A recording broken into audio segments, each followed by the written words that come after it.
Welcome to gameFINITY, I'm Scott Lee, and today we're going to talk about the GameCon here in Galveston, Texas.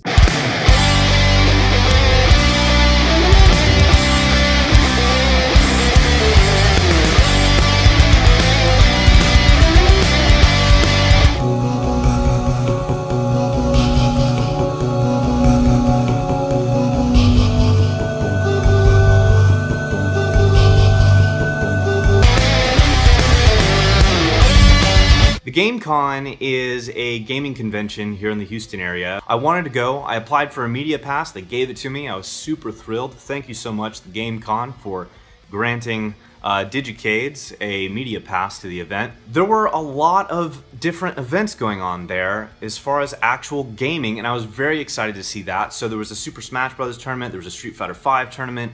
There was a whole lot of like PC stuff, tabletop stuff. One of the most interesting things about this convention were two different indie developers that were there, and they were very, very new indie games that I had never seen before. Those two titles were ROTII from Darkshot Studios and Marty Thinks Fourth Dimensionally from Kittysoft Studios. I was so happy to talk with both of the developers for these games, and we're gonna get into it here in this video. Marty Thinks Fourth Dimensionally is a very different puzzle game that is kind of Swapper inspired. So it involves a time travel mechanic where you can create clones of yourself by going back in time, and then you'll still see copies of yourself moving around in certain ways. You use this to solve puzzles. You also get power-ups and items, which in combination with being used on enemies, it looks like you're also using those to progress in the game. The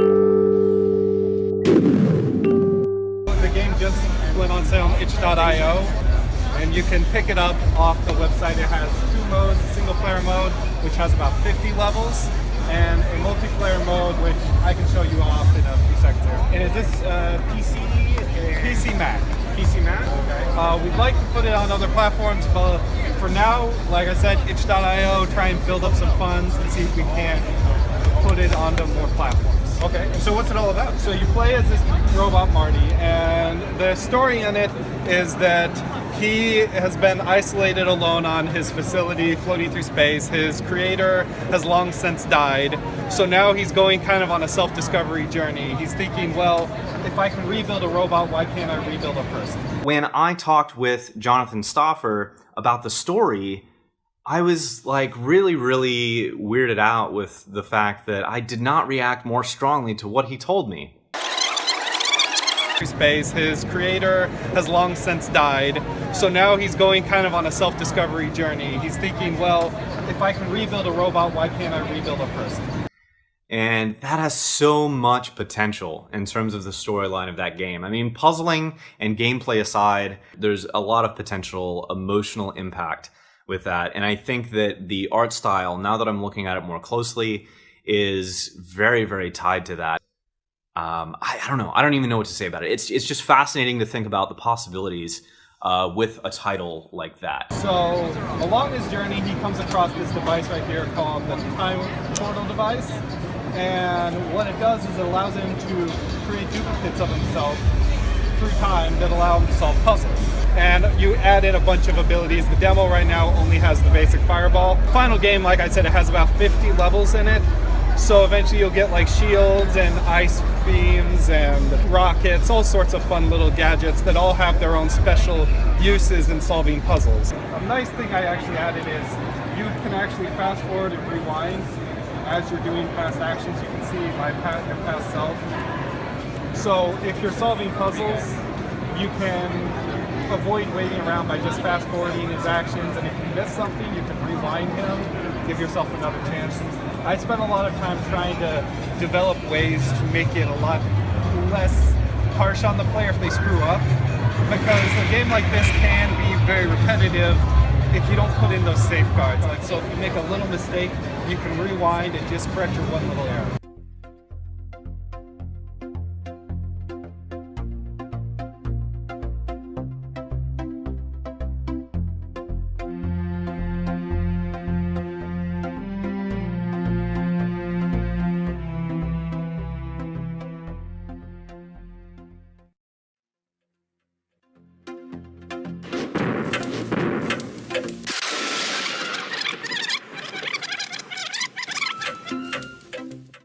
ROTII is a game about a little robot, which is named, as you would guess, ROTII.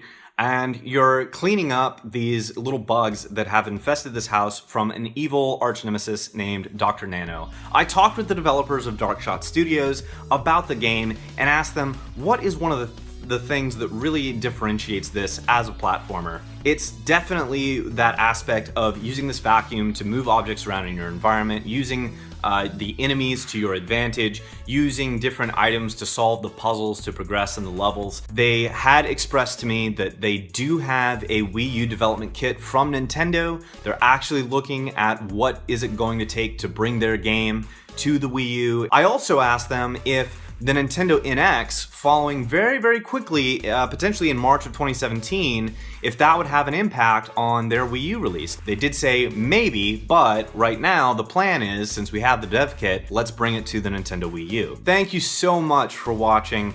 If these indie titles here at the GameCon or the GameCon itself look interesting, you can go check out their websites. I'm listing everything in the description for this video. Marty Thinks Fourth Dimensionally looked really, really cool. If that looks like your kind of game, go pick it up now on itch.io. It's $5 at the time that I'm recording this, guys. That's a super steal, super bargain. Go buy it if you think that this is something that needs to be supported. ROTII's coming up in November. You can check out their website also in the description for more information about that. Please subscribe and like the video if you want to see more indie game coverage and coverage of gaming conventions here on Digicades. I will see you next time.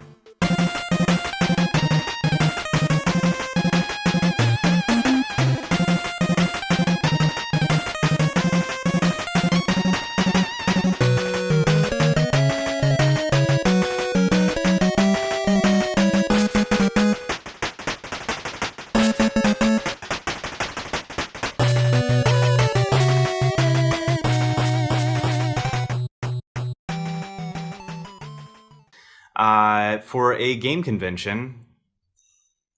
Bleh. Bleh.